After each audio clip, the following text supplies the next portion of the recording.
할렐루야. 우리 옆 사람하고 인사 한번 합시다. 사랑합니다. 축복합니다.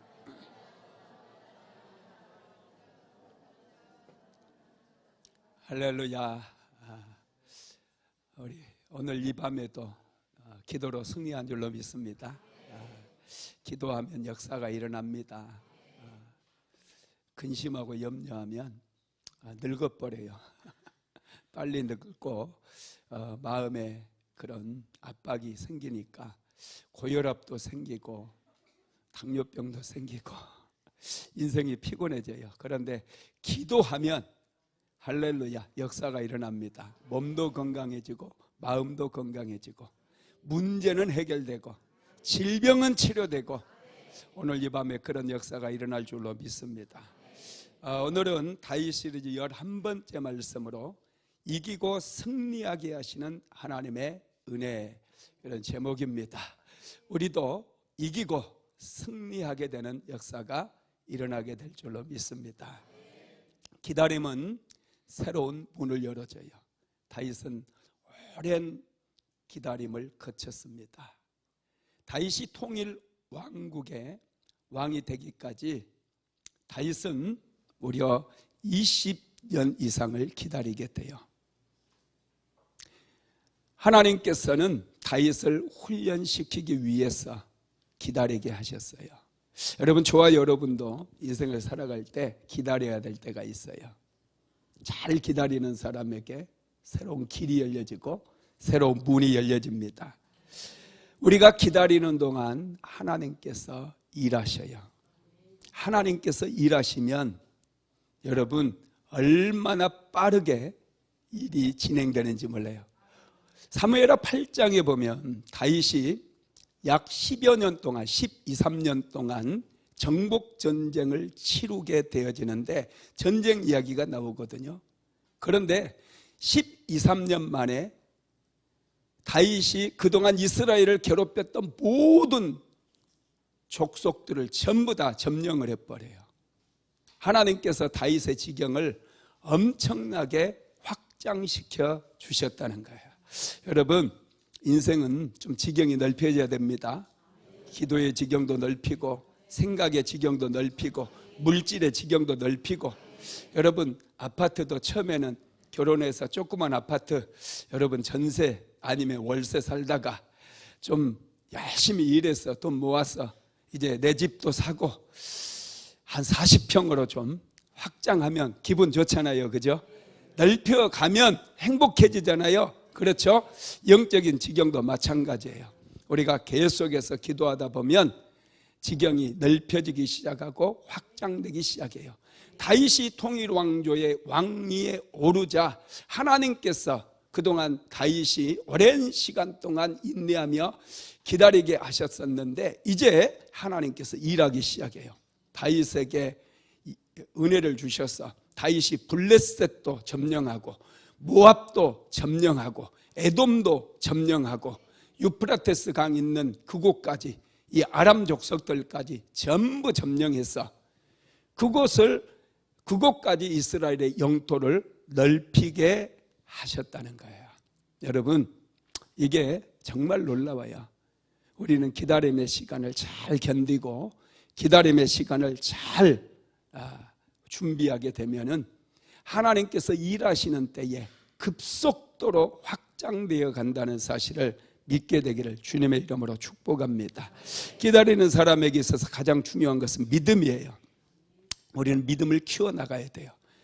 기다리는 동안 많은 사람들이 원망하고 불평해요. 나는 왜 되는 게 없냐? 여러분, 지켜야 돼요. 기다리는 동안 우리는 마음을 지켜야 돼요. 입술을 지켜야 돼요. 지키지 못하면 마귀가 와서 전부 빼앗아가 버려요. 교회 다닌다고 마귀가 무서워하지 않습니다. 믿음이 있는 사람을 마귀는 두려워하는 거예요. 우리는 그래서 기다리는 동안 믿음을 키워나가야 돼요. 하나님께서는 다윗이 기다리면서 믿음을 키워나가게 만드신 거예요. 그리고 다윗이 믿음이 성장하고 믿음이 키워졌을 때 드디어 하나님께서는 동서남북으로 다윗의 왕국이 뻗어나가게 만들었다라는 것이죠. 성경의 역사를 보면 믿음의 사람들은 한결같이 기다림의 시간들이 있었어요. 노아는 120년을 기다리며 방주를 만들었어요. 이스라엘 백성들은 430년 동안이나 애굽에 종살이를 하면서 하나님의 약속을 기다렸어요. 모세는 40년 동안 미디안 광야에서 양치기를 하면서 하나님의 역사를 기다렸던 거예요. 여러분, 기다릴 때 우리는 잘 견뎌야 됩니다. 마음을 지켜야 돼요. 입술을 지켜야 돼요. 부정적인 말이 나오려고 해도 절대 부정적인 말 하지 마세요. 여러분, 어떤 엄마가요, 아들 하나를 놓고 이 아들 이름을 부를 때, 야, 이 빌어먹을 놈아, 이렇게 부르는 거예요. 어머니가 사는 게 무지 힘들었던 것 같아요. 우리 시골에서도요, 우리 동네가 좀 그런 동네예요. 이런 빌어먹을 놈, 이런 말을 참 많이 썼거든요. 근데 이 아이가 초등학교를 가서 공부를 너무 잘하는 거예요. 그러니까 엄마가, 이런 빌어먹을 놈이 1등 했네? 그러는 거예요. 이 고등학교 때 공부를 잘해가지고 이제 대학을 서울대 법대를 간 거예요. 우리 빌어먹을 놈이 큰일 했네? 야, 이게 여러분 정말 있었던 얘기예요. 자꾸 빌어먹을 놈이라고 그러는 거예요. 그러니까 이제 사법고시를 치는데 안 되는 거예요. 그래서 사법고시 합격했던 그 동기들한테 빌어먹었어요. 그러다가 이 엄마가 이제 젊은 나이에 요절을 해요. 죽어요. 자기 인생이 너무 안 풀리니까 목사님 같은 그런 분을 찾아갔대요. 그래서 목사님께, 목사님, 저는 왜 이렇게 일이 안 풀릴까요?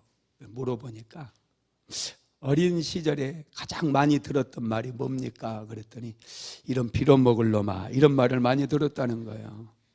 그래서 목사님이, 내가 보니까 당신은 빌어먹을 사람이 아니라 벌어먹을 사람입니다. 그런 거예요. 벌어먹을 사람입니다.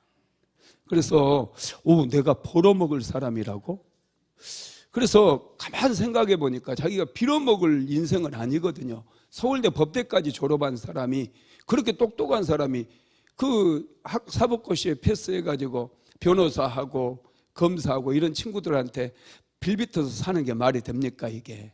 그래서 안 되겠다, 나도 벌어먹고 살겠다 생각하고 이제 과외를 시작했대요. 애들 과외, 중고등학생들 영어, 수학 과외.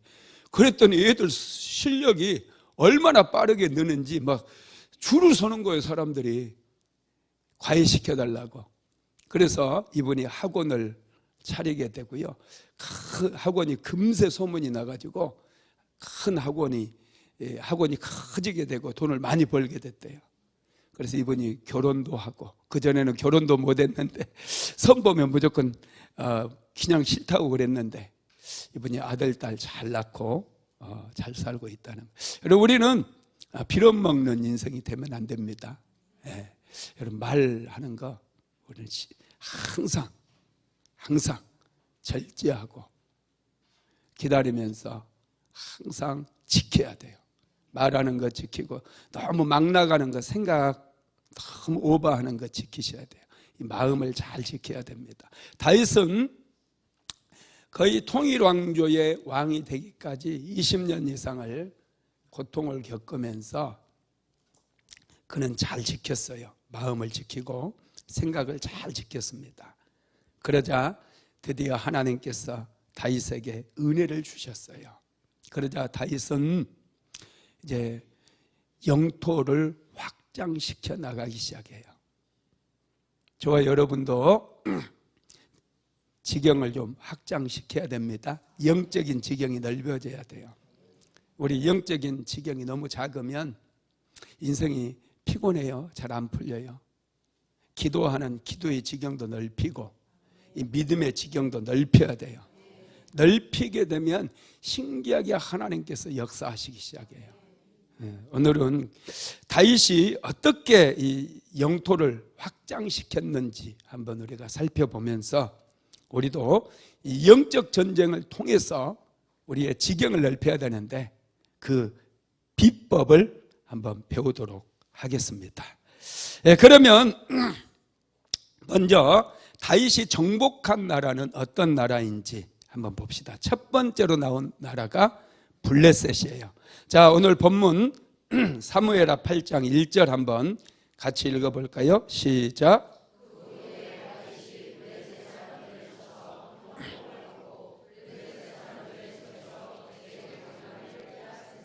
예, 다윗이 블레셋 사람들을 쳐서 항복을 받고 블레셋 사람들의 손에서 메덱 암마를 빼앗으니라 그랬어요. 블레셋 사람들을 치고, 여러분 이전까지는 이스라엘 백성들은 계속해서 블레셋의 침략을 받아왔거든요. 블레셋은 아주 강인한 민족이고요. 또 문명이 발전해 가지고 이스라엘 백성들은 청동기를 활용하고 있을 때 이미 그들은 철기 문명이 들어왔어요. 그래서 이스라엘 백성들은 칼로 싸울 때 그들은 이미 전차를 만든 거예요. 대단해요. 철병거를 만들어요. 철병거를. 그래서 이 철병거를 몰고 와가지고 이스라엘 백성들을 두려워 떨게 만들었어요. 엘리 제사장 시대에 1차 전, 2차 전 두 번의 전쟁이 일어났었는데 이스라엘 백성들이 완전히 블레셋 사람들에게 패망을 합니다. 심지어는 여호와의 언약궤까지 가지고 나갔다가 언약궤를 빼앗겨버린 그런 일이 일어났어요. 그리고 사울 왕이, 이스라엘의 초대 왕이었던 사울 왕이 누구와 싸우다 죽었어요? 이 블레셋과 싸우다가 죽었어요. 사울 왕의 아들이었던 요나단도 아주 전사였거든요. 아주 탁월한 장군이었어요. 그런데 그 요나단도 블레셋과의 전쟁을 하다가 죽었다라는 거예요. 그런데 여러분, 그렇게 강력했던 블레셋 민족, 단 한 번도 다른 나라의 침략을 받아보지 못했어요. 그들은 원체 강했기 때문에 다른 나라에 가서 쳐들어가서 약탈을 해오고 사람 잡아와서 종으로 삼는 그런 일만 일삼았던 그런 민족이 블레셋이라고 하는 민족이에요. 그런 블레셋이라고 하는 나라가 최초로 이제 침략을 당해요. 누구에게요? 다윗 왕에게, 다윗에게 침략을 당하는 거예요. 이번에 지금 우크라이나와 러시아 사이에 전쟁이 계속되고 있잖아요. 우크라이나가 계속 좀 밀렸었는데 이번에 또 기가 막히게 이 우크라이나의 총사령관이 전략을 짰는데 이스라엘 본토로 그냥 치고 들어가 버린 거예요. 군대 정예부대 한 10,000명 정도를 다 그냥 뽑아가 차출을 해가지고 이스라엘 본토로 들어가서 지금 이스라엘이 아니라 러시아 본토로 들어가서 지금 헷갈리기 시작해요. 러시아 본토로 들어가서 이 러시아 땅 서울에 지금 1점 몇 배를 지금 차지해 버렸다는 거예요. 이게 러시아가 다른 나라의 침략을 받아보지를 않았거든요. 거의 이제 지금 몇십 년 동안은. 그런데 다른 나라 체첸도 쳐들어가고 자꾸 전쟁을 일으켰잖아요, 얘네들이. 그런데 지금 우크라이나에게 역공을 당해가지고 자기 나라에서 전쟁이 일어나 버리니까 푸틴이 굉장히 당황을 해요. 블레셋이 그랬어요. 블레셋은 그들의 나라가 세워진 이래로 단 한 번도 침략을 받아보지를 않았어요. 왜냐? 그들은 너무나 세기 때문에 감히 어떤 민족도 블레셋을 쳐들어갈 엄두를 못 낸 거예요. 그런데 지금 다윗이 블레셋을 쳐들어가 가지고 블레셋 사람들의 항복을 받아내고 메덱 암마를 빼앗았다 그랬어요. 여러분, 그러면 메덱 암마가 뭘까요? 모르겠죠, 그죠? 모르니까 가르쳐 드려야지. 메덱 암마는 여러분 어떤 지명이 아니에요. 이 블레셋은 도시국가였거든요. 가드, 아스돗, 아스글론, 에그론, 아스다롯, 이 5개의 도시국가로 이렇게 이루어져 있어요. 이 메덱 암마라고 하는 곳은 뭐냐면 가드, 아스다롯, 아스글론, 에그론, 또 아스다롯 이 5개 도시 모두를 다 빼앗아 버렸다는 거예요. 한꺼번에 다 빼앗아 버렸어요. 여러분 놀랍지 않습니까? 블레셋을 완전히 점령해 버렸고 초토화시켜 버린 거예요. 이건 엄청난 사건이거든요. 이스라엘 백성들은 아무리 힘쓰고 애써도 블레셋을 넘어설 수가 없었어요. 블레셋은 이스라엘 백성들에게 한계였어요. 왜냐? 블레셋에서 농기구도 만들어야 해도 칼도 그들은 철제 무기도 절대 안 만들어지고, 이스라엘에는 철공소가 없어요. 블레셋 땅에 가서 만들어 와야 되거든요. 그런 때 여러분 이스라엘이 이 다윗이 군대를 이끌고 블레셋을 점령했다라고 하는 것은 이건 정말 대단한 일이었다라는 거예요. 블레셋은 그때 당시에 이미 진흙 벽돌로 만든 성벽이 있었어요. 여러분 사사시대에 삼손이 블레셋 사람들에 의해 끌려가가지고 눈이 뽑히고 그런 거 보셨죠? 그때 여러분 3,000명이 들어가는 신전이 있었어요. 다곤 신전이. 삼손이 눈이 멀어가지고 하나님께 기도하는 여호와여 이번만 나에게 힘을 주셔서 이 블레셋 사람들과 함께 죽게 하소서. 그래가지고 이 기둥 2개로 밀어버리잖아요. 그때 여러분 그 신전에 있었던 사람이 한 3,000명 된다고 그래요. 그러니까 이스라엘 땅에는 지금 성전이 있어요, 없어요? 사사시대 뭐 하나님의 성전도 없고 그렇게 큰 건물이 아예 없었다니까요.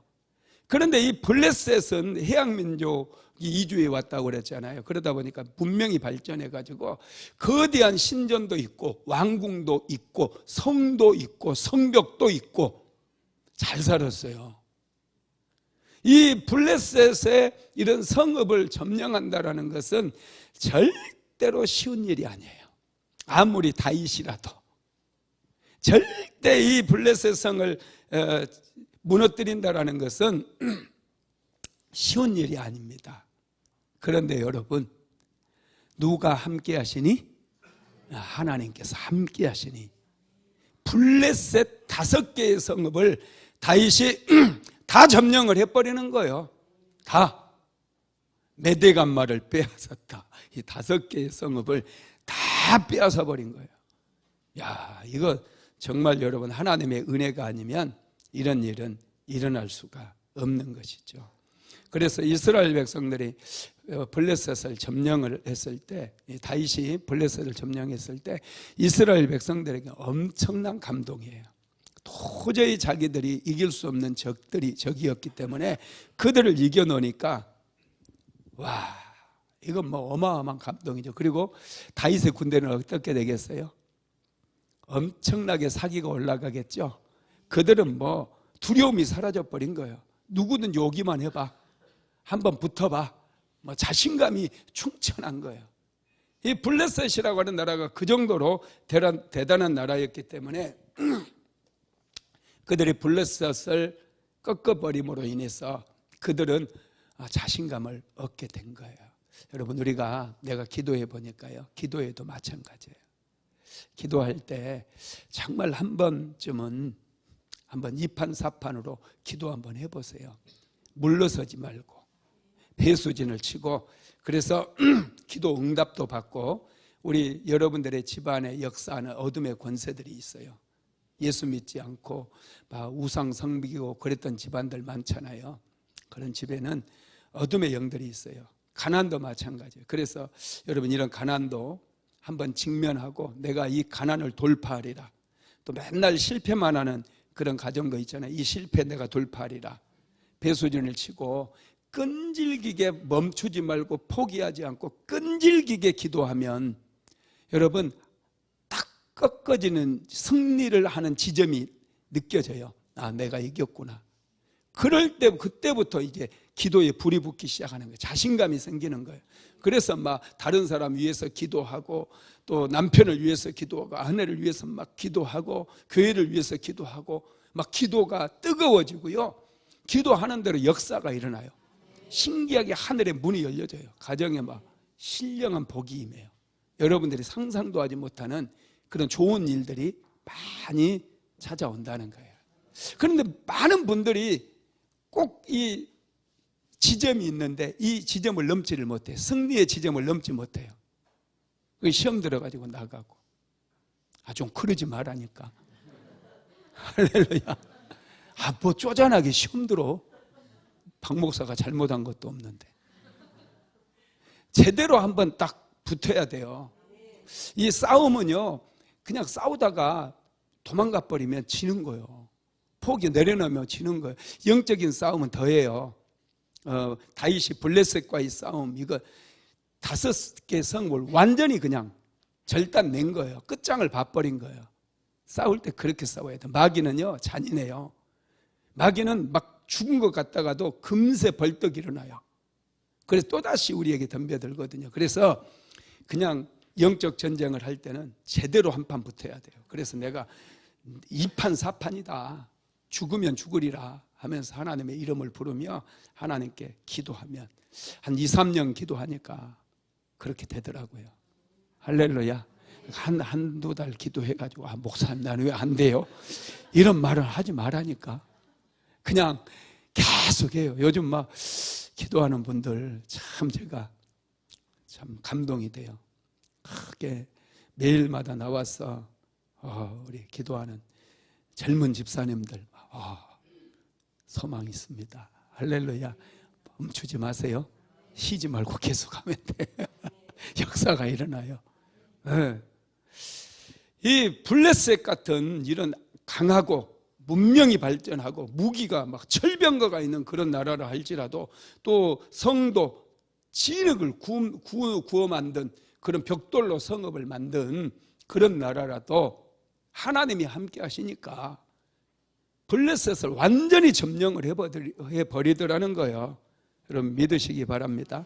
그리고 예수님과 함께하는 거 우리는 예수님이 계셔요. 승리자이신 예수님이 있으니 우리는 영적 싸움에서 반드시 승리하게 됩니다. 두 번째 다윗이 점령했던 나라가 모압입니다. 모압. 자, 사무엘하 8장 2절 한번 읽어봅니다. 시작.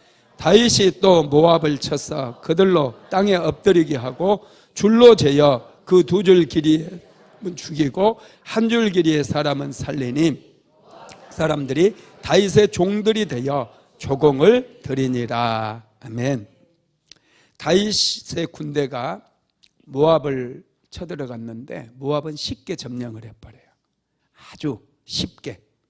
특이할 만한 것은 이 다윗이 모압의 포로들을 처리하는 모습을 보면은 2절에 보면은 다윗이 또 모압을 쳐서 그들로 땅에 엎드리게 하고 줄로 재어 2줄 길이의 사람은 죽이고 1줄 길이의 사람은 살리니 모압 사람들이 다윗의 종이 되어 조공을 드리니라 그랬어요.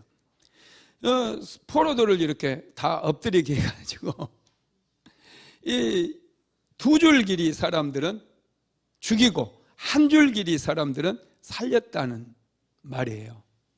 이게 무슨 말 같아요? 큰 놈은 죽이고 작은 놈은 살리고 그렇게 이해가 되죠, 그죠? 그러니까 좀 큰 사람, 어른들은 다 죽이고 이 초등학생쯤 되는 애들만 살렸다 이렇게 이해가 되잖아요. 그런데 그게 아니에요. 그러니까 성경을 그렇게 읽어버리면 안 돼. 할렐루야. 이 말이 무슨 말이냐면은 전쟁 포로들 가운데 끝까지 다윗의 군대에 저항했던 사람들은 죽이고 항복한 사람들은 순순히 풀어줬다는 얘기예요. 왜 그러냐면 원래 모압이라고 하는 나라는요 이스라엘과 아주 우호적인 관계에 있었어요. 특히 다윗에게는 굉장히 우호적이었습니다. 어떻게 알 수 있어요? 다윗이 사울 왕에게 쫓겨다닐 때 다윗이 모압 땅으로 잠깐 피난 간 적이 있거든요.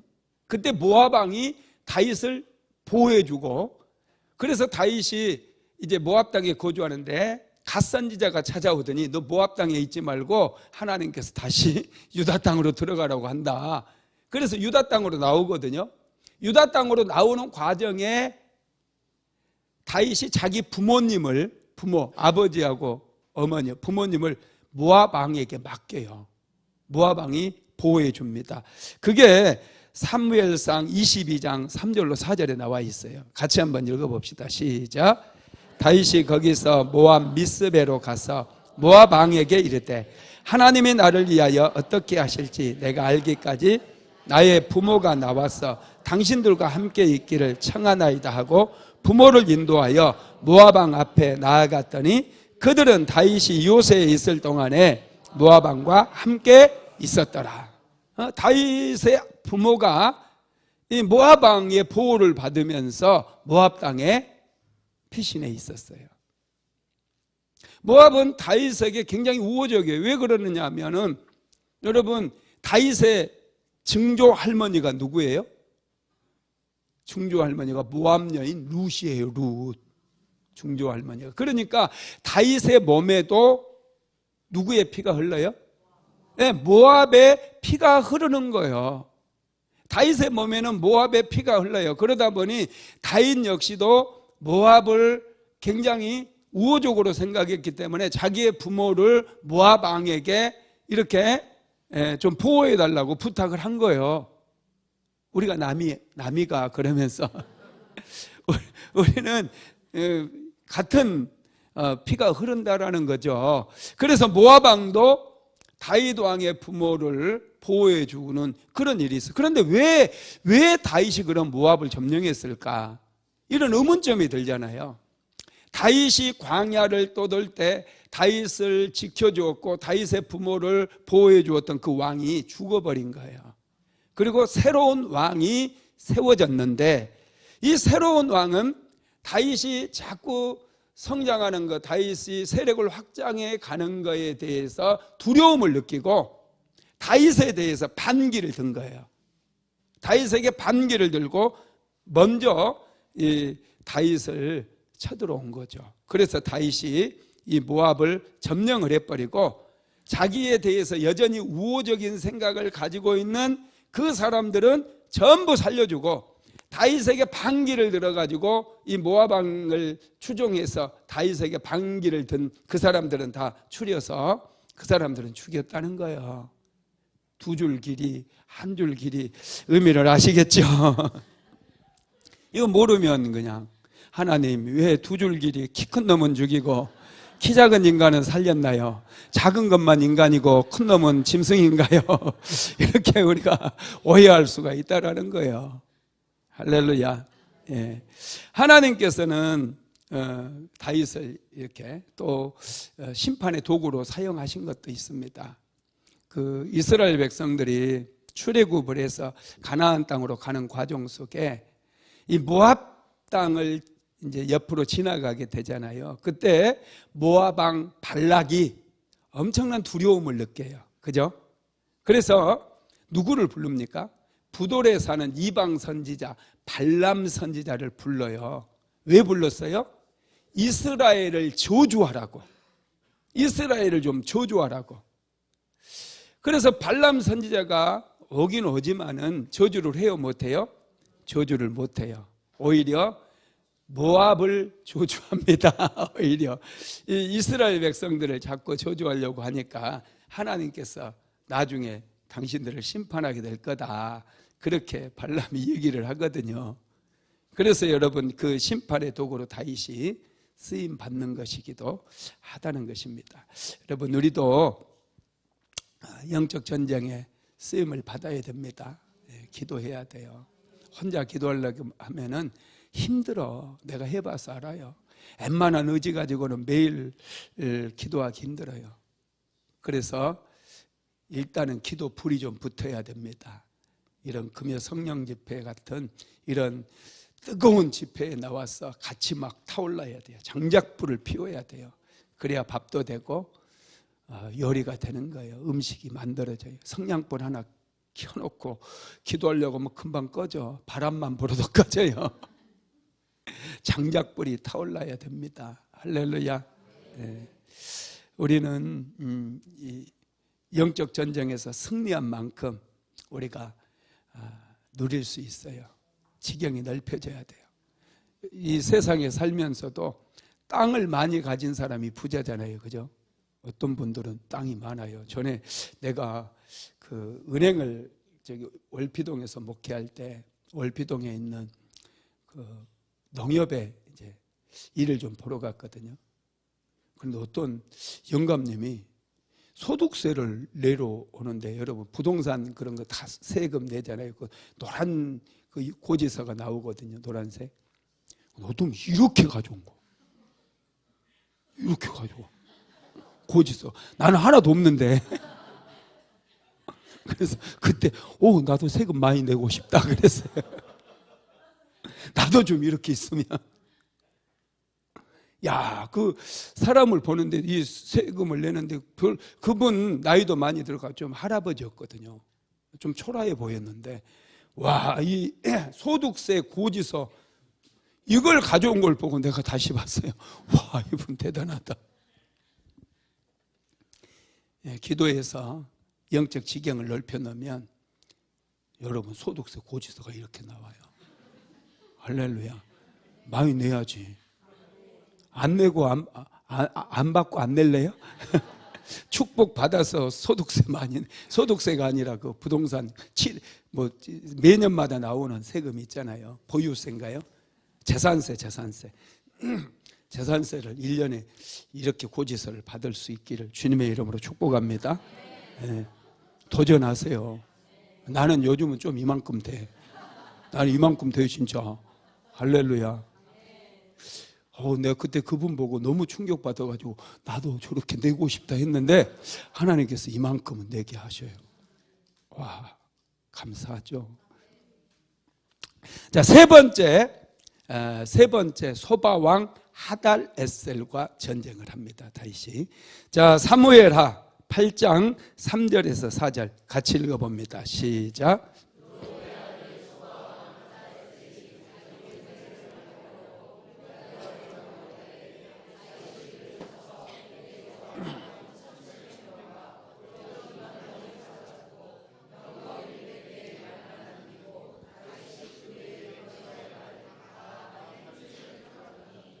예, 루옵의 아들 소바왕 하달 에셀이 자기 권세를 회복하려고 유브라데 강으로 갈 때에 그랬어요. 이 소바는 유브라데 강 근처 다메섹과 하맛 사이에 위치한 아람 족속의 나라입니다. 아람 족속이 세웠던 나라예요. 이 아람 족속들은 여러 개의 작은 도시국가를 이루고 있었는데, 하달에셀은 이 소바의 왕으로 아람 지역에 가장 큰 영향력을 행사하는 그런 왕이었어요. 이 하달에셀은 자기의 권세를 회복하려고 그랬는데, 이 소바라고 하는 나라는 사울왕 시절에는 사울왕에게 좀 조공을 바치는 그런 나라였습니다. 그러니까 이 사울왕도 블레셋에게 맨날 얻어 터지고 힘도 없었는데, 사울왕보다 더, 이스라엘보다 더 힘이 없었던 나라니까 정말 그 약한 나라였겠죠. 그죠? 이 나라의 왕이 이제 자기의 그 다윗 사울왕이 죽고 나자 이제 자기의 권세를 회복하려고 한다는 것은 더 이상 속국으로, 이스라엘의 속국으로 사는 게 아니라 이제 자주국으로 자기들도 독립해서 이렇게 멋지게 한번 살아보겠다라고 여러 아람의 그 도시국가들의 힘을 규합해 가지고 이제 유브라테스 강 있는 쪽에 다 모여서 그들이 다윗의 군대와 한번 싸우기 위해서 준비를 하는 거예요. 군대 소집하고, 여러분 군대 소집한다고 해서 전쟁할 수 있는 게 아니잖아요. 그들을 훈련시키고 그래가지고 이제 다윗과 일전을 겨루기 위해서, 한번 다윗과 붙어보기 위해서 준비하기 위해서 유브라데 강 그쪽으로 모인 거예요. 근데 다윗이 그것을 사전에 딱 알고 다윗이 이 소바왕 하달에셀을 그냥 유프라테스 강 있는 데까지 찾아가가지고 쳐버립니다. 그래서 이 하달에셀은 많은 준비를 했거든요. 전쟁을 하기 위해서 많은 병거와 말을 준비했어요. 그래서 빼앗은 말 수가 여러분 마병이 1700명이에요. 이거 엄청난 거예요. 마병은 고대 근동의 전쟁의 승패를 좌우할 만큼 막강했어요. 이건 마병을 얼마나 보유했느냐가 이 전쟁을 이기느냐 지느냐를 판가름했다는 거예요. 그런데 이 하달에셀은 마병 7,000명, 보병이 2만 명이에요. 이렇게 대단한 군대를 소집하고 훈련시켜서 전쟁에 투입을 했는데 다윗이 이겨버리는 거예요. 이 하달에셀이라고 하는 뜻도요, 이 하달에셀이라고 하는 뜻은 그의 도움은 하닷이라는 뜻이고, 이 하닷은 수리아 지역의 태양신 이름이에요. 그러니까 이 수리아 지역에서 가장, 이 아람 지역에서 가장 대단한 영웅 호골이었던 거예요. 막강한 영향력을 가지고 있었던 그런 왕이었다라는 거예요.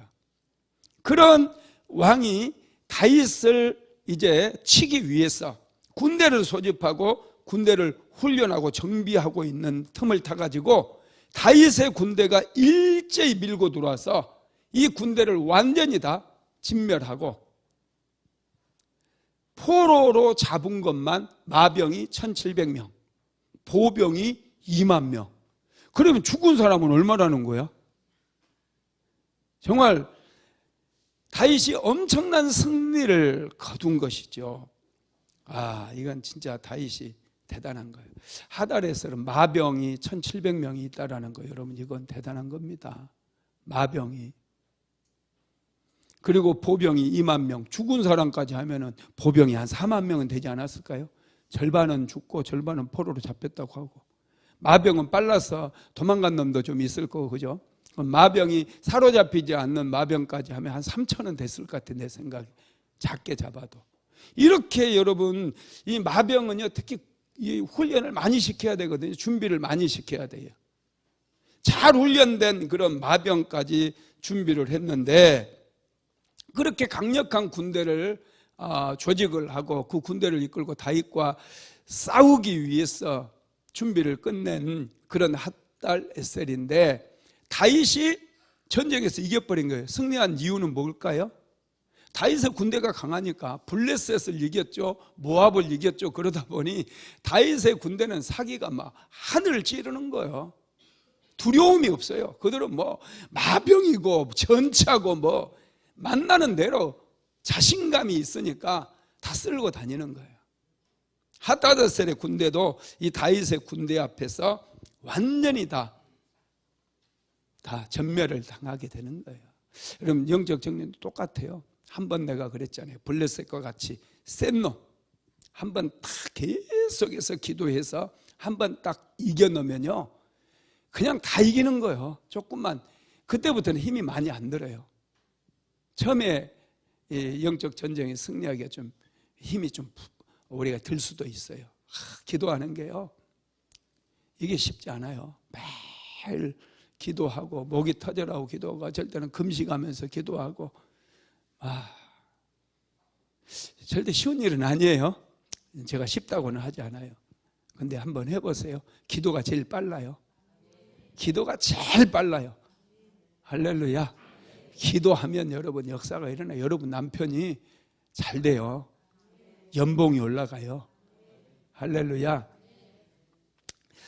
다윗이 블레셋과의 전쟁에 한번 딱 승리를 거두면서 다윗은 순식간에 모압을 점령하고 유프라테스 강이 있는 데까지 군대를 이끌고 가가지고 하달에셀의 군대를 초토화를 시켜버린 거예요. 이렇게 다윗이 승리할 수 있었던 비결은 하나님께서 은혜를 주셨기 때문이에요. 그리고 신기한 것은 다윗이 잘 소바왕 하달에셀에게 빼앗았던 이 그 마병들 있잖아요. 마병들. 말은 전쟁에 투입이 되려면 훈련이 잘 돼야 되거든요. 말을 조련하려면 시간도 많이 걸려요. 그러면 다윗이 1700개의 마병을 사로잡았으면 이 말을 이용하면 이제 다른 나라 쳐들어가기 좋잖아요. 전쟁하기도 훨씬 편하고 빠르게 다른 나라를 점령해 나갈 수 있을 거 아닙니까? 그런데 신기하게 다윗이 마병 100마리만 남기고 1600마리의 말 뒤에 힘줄을 끊어버려요. 말 힘줄을 끊어버리면 말은 전쟁에 투입이 될 수가 없거든요. 농사일도 못해요. 그냥 양식만 축내는. 그런데 왜 여러분 다윗이 그러면 말 100마리만 남기고 나머지 1600마리의 말은 힘줄을 끊어버렸을까요? 여러분, 그게 하나님께서 말씀을 명령을 하셔서 그래요. 신명기서 17장 15절에서 16절 한번 같이 읽어볼까요? 시작. 반드시 내 하나님 여호와께서 택하신 자를 내 위에 왕으로 세울 것이며 내 위에 왕을 세우려면 내 형제 중에서 한 사람을 할 것이요 내 형제 아닌 타국인을 내 위에 세우지 말 것이며 그는 병마를 많이 두지 말 것이요 병마를 많이 얻으려고 그 백성을 애굽으로 돌아가게 하지 말 것이니 이는 여호와께서 너희에게 이르시기를 너희가 이후에는 그 길로 다시 돌아가지 말 것이니라 하였습니다. 아멘. 병마를 많이 두지 말고 병마를 얻으려고 애굽으로 가지로 말고 그랬어요. 병마를 많이, 마병을 많이 두지 말라는 거예요. 다윗은 하나님의 말씀을 알았어요. 그래서 100마리만 남기고 1600마리의 말에 이 다리의 힘줄을 끊어버린 거예요. 여러분, 다윗은 너무나 승리의 비결을 잘 알았어요. 자기들이 힘이 있어서 자기들의 전쟁 무기가 좋아서 승리한 것이 아니라는 것을 다윗은 알았어요. 오직 하나님께서 은혜를 주심으로 이 전쟁에서 승리를 거두었다라는 걸 알았다는 거예요. 여러분, 영적 전쟁도 마찬가지. 우리의 힘으로 싸우는 거 아니에요. 예수의 이름으로 싸우는 거예요.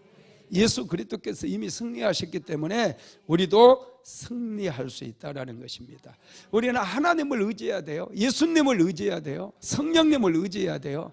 그래야 전쟁에서 이길 수가 있게 되는 거예요. 하달레셀의 군대가 다윗의 군대에 의해서 완전히 패망했다는 소문이요 아람 지역에 급속하게 퍼져나갑니다. 그때 다윗의 전혀 예측하지 못했던 상황이 발생해 변수가 생긴다는 거예요. 예, 알겠습니다. 적당한 말로 하겠습니다. 아람의 용병들이 하달레셀을 돕기 위해서 몰려온 거예요. 그 주변의 도시국가들이 이제 순차적으로 이렇게 하달레셀에게 다 다윗의 군대를 치기 위해서 다 모여드는 그런 상황이었거든요. 근데 미처 오지 못했던 이 다마스에게 아람 사람들이 소바왕 하달레셀이 지금 위기에 처해 있다는 소문을 듣자마자 그들이 하달레셀을 돕기 위해서 다윗을 후미를 치는 거예요. 다윗의 군대를 치는 거예요. 그러다가 다윗에게 그냥 제대로 걸려가지고 이 사람들은 아람 사람들이요 25,000명, 22,000명이 죽어요. 사무엘하 8장 5절 한번 읽어봅시다. 시작.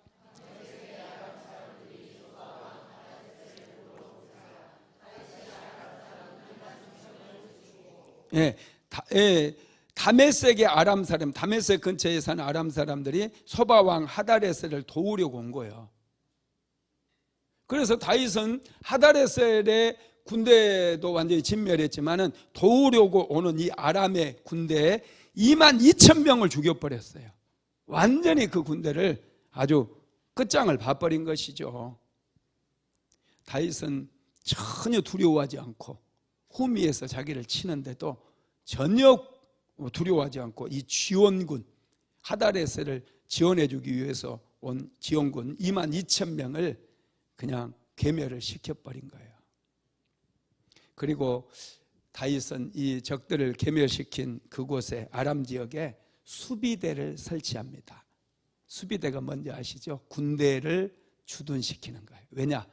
효과적으로 그들을 지배하고 그들에게 세금도 걷고 거기는 이제 나라를 세우지 못하도록 치안도 유지하고 그러려고 수비대, 예, 우리나라도 일본이 조선 총독부 이런 거 세웠잖아요. 그런 것처럼 수비대를 딱 설치하고 다윗의 군대를 주둔하게 만들었던 거예요. 방심하면 안 돼요. 영적 전쟁할 때도 방심하면 안 돼요. 꼭 내가 승리한 것 같은데 후미를 치는 놈들이 있어요. 그래서 매일 깨어서 기도해야 돼. 잠시도 우리는 쉬지 말고. 할렐루야. 네.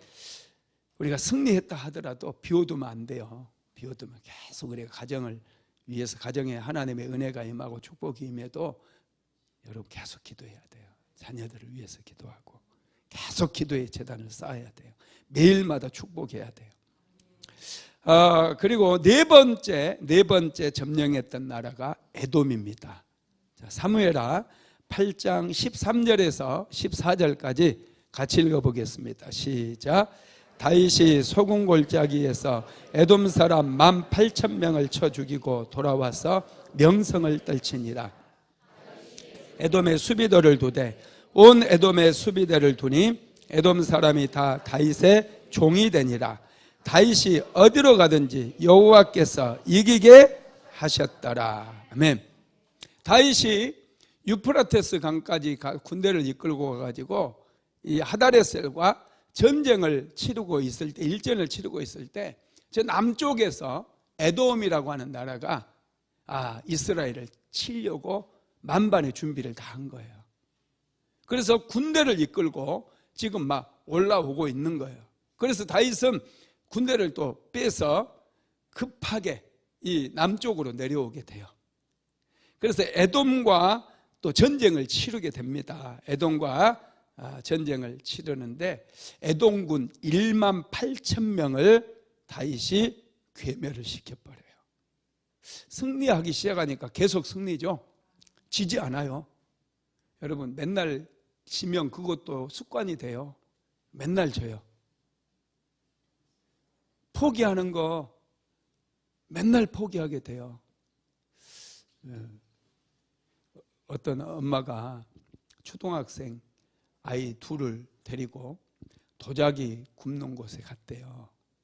그래서 도자기에 보면 이제 바닥에다가 뭐 글자 쓰는 게 있잖아요.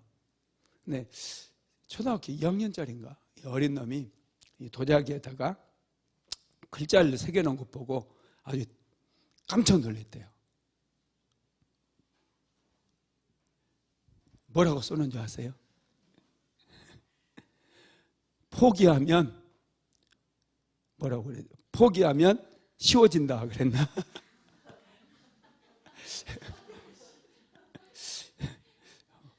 갑자기 생각이 안 나. 아이고. 맞아. 포기하면 편하다. 그렇게 써놓은 거예요. 포기하면 편하다. 이제 초등학교 2학년이 그렇게 써놓은 거예요. 그래서 이제 4학년짜리가 또 도자기에 이제 뭐라고 써놨을까? 로또밖에 답이 없다. 로또밖에 답이 없다. 이 부모가 맨날 그런 얘기를 했던 것 같아, 집에서. 이게 컬투쇼에 나온 얘기거든요. 그러니까 진짜라는 거잖아요, 그죠? 예. 부모가 자꾸 포기하면 편하다. 그런 말만 하니까 얘가 이게 아주 진리인 줄 알고 도자기에다가 포기하면 편하다 이렇게 쓰는 거야. 로또밖에 답이 없다. 야, 이거. 여러분 인생을 자꾸 그렇게 말하면 살면 안 돼요. 기도하면 된다 그래야 돼. 우리 애들 같았으면 기도하면 된다 이렇게 써놨을 거예요. 맨날 그 얘기 하니까. 할렐루야. 하여튼 이 에돔 사람들이 이렇게 쳐들어왔어요. 지금 다윗은 유프라테스 강 북쪽에서 막 치열하게 싸우고 또 배후를 친 그 군대와도 싸우고 그래서 지쳐 있거든요. 그런데 이 남쪽에서 이 에돔이 밀고 들어와요. 그러면 좀 저것들 그냥 좀 쉬었다 하자. 뭐 이래. 얼마든지 다윗의 군대도 파업하고 우리로 쉬게 하자, 쉬게 하라, 막 이렇게 할 수 있잖아요. 그런데 다윗은 그런 거 뭐 가리지를 않아요. 바로 에돔 이 소금 골짜기까지 바로 와가지고 에돔 군대와 또 일전을 벌이는데, 그냥 에돔군 1만 8천 명, 엄청난 숫자다니까요. 이 수암동에 지금 다 여기 살고 있는 장상동 저기까지 다 합해가지고, 장하동, 장상동, 이 수암동 다 합해가지고 인구 8천 명이에요. 8천 명. 근데 1만 8천 명의 에돔 군대를 다윗이 다 그냥 괴멸을 시켜버린 거예요. 야, 놀랍죠? 다윗은 북쪽에도 서쪽에도 지금 나중에 모압과 암몬까지 동쪽에도 동서남북 사방으로 전부 다 나라들을 전부 다 정복을 해버리는 거예요. 여러분, 다윗이 이렇게 가는 곳마다 승리를 거둘 수 있었던 이유, 그게 사무엘하 8장 14절에 나와 있어요. 다시 읽어봅시다. 시작.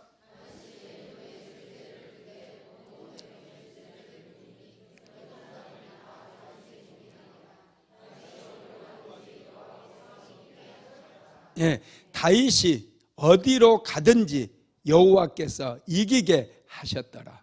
이게 해답인 거예요. 다윗이 어디로 가든지 여호와께서 이기게 하셨더라.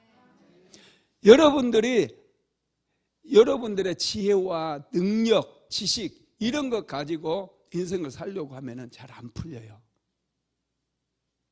그런데 하나님의 은혜로 살리라, 하나님의 능력으로 살리라 결단하고 여러분 기도하면 여호와께서 이기게 만들어 주셔요. 여호와께서 승리하게 만들어 주시는 거예요. 그래서 여러분 우리는 승리할 수 있는 거예요.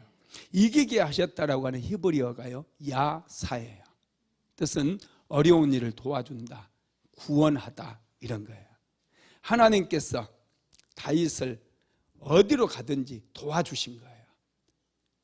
그래서 다윗으로 하여금 승리하게 만들어 주셨다는 거예요. 다윗은 그러면 어떻게 승리를 주신 하나님께 감사했을까? 모든 전리품을 하나님께 다 드립니다. 이게 다윗의 위대한 점이에요. 정말 놀랍죠? 자, 사무엘하 8장 10절에서 12절까지 한번 같이 읽어봅니다. 시작. 도이가 그의 아들 요람을 보내 다윗 왕에게 문안하고 축복하게 하니, 이는 하다레셀이 도이와 더불어 전쟁이 있던 때에 다윗이 하다레셀을 쳐서 무찌름이라. 요람이 은그릇과 금그릇과 녹그릇을 가지고 온지라.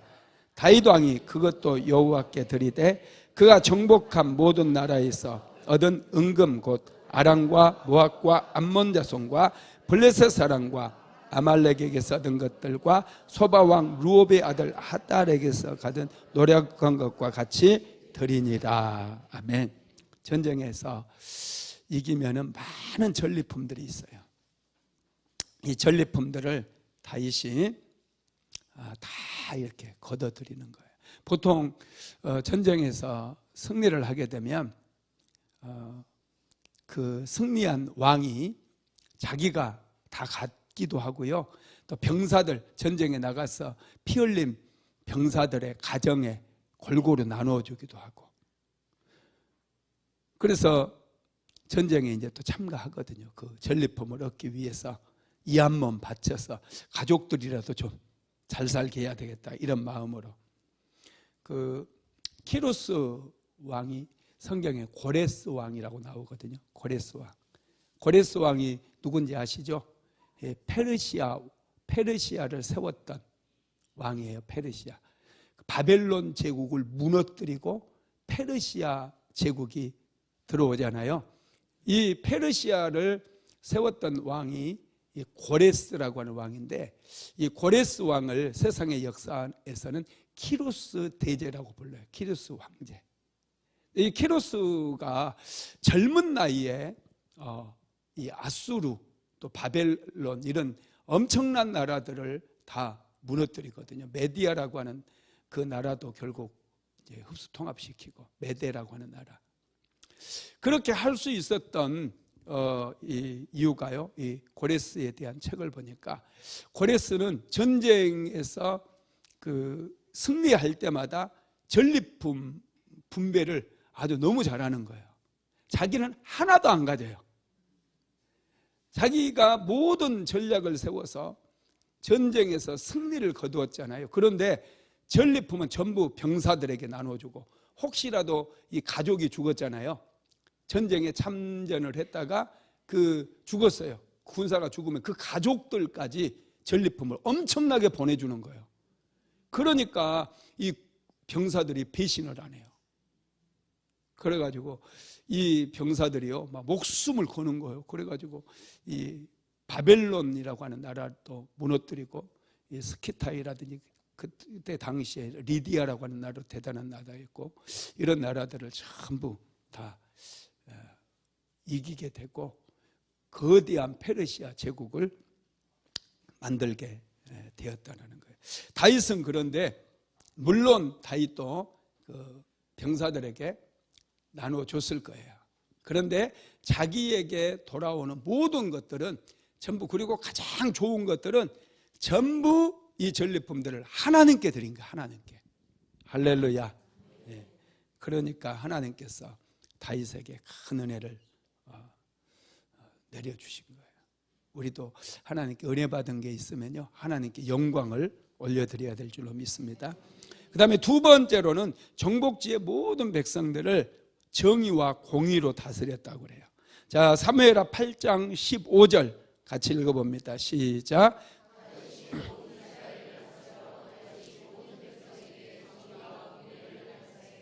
다윗이 모든 백성에게 정의와 공의를 행할세 그랬어요. 하나님께서 주시는 지혜로 다스렸다는 거예요.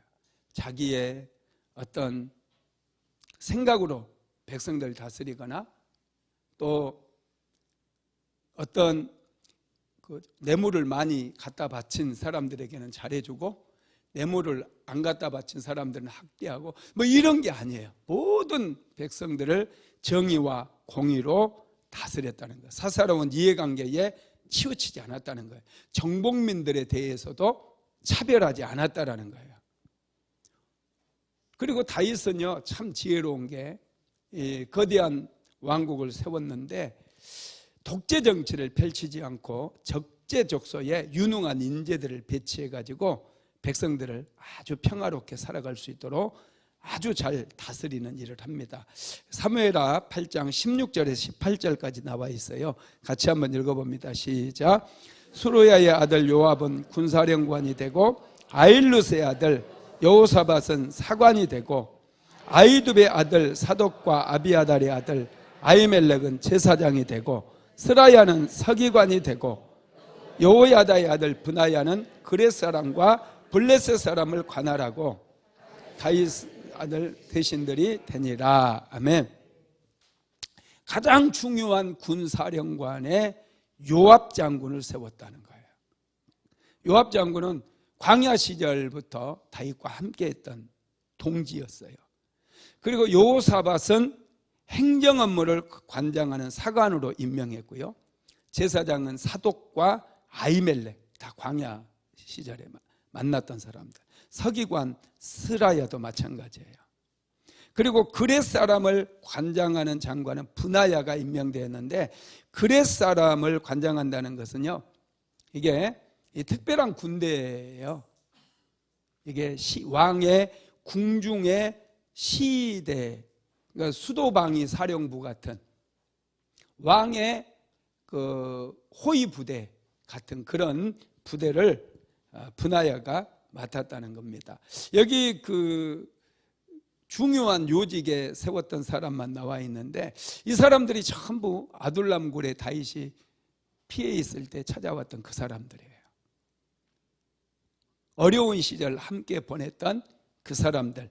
아주 다윗이 잘합니다. 이 사람은 뭐에 탁월하고 저 사람은 뭐에 탁월한 거 너무나 잘 알아요. 그런 사람들을 세워가지고 정복지에 정복민들까지 다윗은 공의와 정의로 다스렸다는 거예요. 하나님의 은혜를 알았기 때문에 강압이나 강제나 억제하면서 그렇게 다스린 게 아니라 백성들을 아주 평화롭게 살아갈 수 있도록 선정을 펼쳤다라는 것입니다. 말씀을 마무리하겠습니다. 하나님께서는 다윗에게 은혜를 주심으로 모든 정복 전쟁에서 승리하게 만들었어요. 다윗은 오랜 기다림 끝에 기도와 많은 그런 힘든 시기들을 잘 극복했어요. 기도하면서 때로는 하나님을 찬양하면서 그는 역량을 키워나갔습니다. 그럴 때 하나님께서 이제 때가 되자 다윗에게 은혜를 부어주시자 다윗은 동서남북 사방으로 지경을 확장해 나가게 되었던 거예요.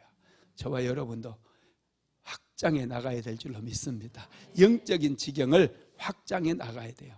그러기 위해서 오늘 이 자리에 하나님께서 불러주셨는데 오늘도 마음껏 기도하면서 영적인 지경을 확장해 나가게 되기를 주님의 이름으로 축복합니다. 고마우신 하나님, 오늘 이 밤에도 마음껏 부르짖어 기도할 수 있도록 은혜를 베풀어 주시니 감사를 드립니다.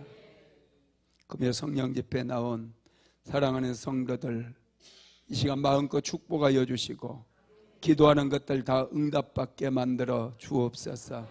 질병 때문에 어려움을 겪고 있는 사랑하는 성도들 한 사람 한 사람 예수님의 피 묻은 손으로 안수하여 주셔서 깨끗하게 고침받게 하시고 치료받게 하시고 회복되게 하여 주시옵소서. 오늘 이 밤에도 귀한 예물 드린 손길이 있습니다. 우리 주님 마음껏 축복하여 주옵소서. 귀한 예물이 축복의 씨앗이 되어서 30배, 60배, 100배의 열매가 맺혀지게 하시고 막힌 담이 무너지게 하시고 모든 저주의 사슬들이 끊어지는 놀라운 역사가 일어나게 하옵소서. 예수님의 이름으로 축복하며 기도드리었습니다. 아멘. 지금은 우리 구주 예수 그리스도의 무한하신 은혜와 아버지 하나님의 극진하신 사랑하심과 보혜사 성령 하나님의 감동 감화 충만케 하시는 역사가 오늘도 영적인 지경을 더 확장시켜 가기를 간절히 소망하는 하나님의 모든 권속들 위에 사랑하는 순복음 안디옥교회 모든 성도들 머리머리 위에 이제로부터 영원토록 함께 있을지어다. 아멘.